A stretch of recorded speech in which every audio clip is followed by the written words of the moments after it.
talk for a moment about the wider entrepreneurial ecosystem in IE. How do we plug people into that, and what does the school as a whole offer?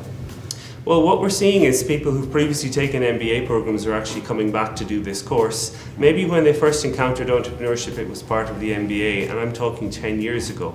Of course, statistically, much successful entrepreneurs are much older. The stereotype that we have of Mark Zuckerberg and even Spiegel is actually an outlier. Most entrepreneurs are people who've spent maybe 10 years in their companies, feel underappreciated, and want the opportunity to start their own business.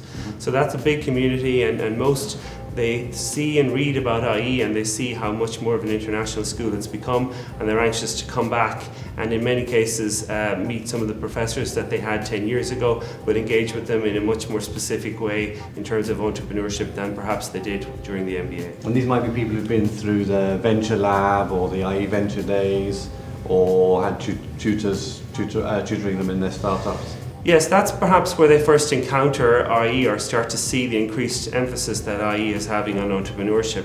While entrepreneurship was always a core module, perhaps we didn't have what I call the ecosystem around it. We now have participants or students after the MBA that stay on afterwards and work in Area 31, the Business Lab.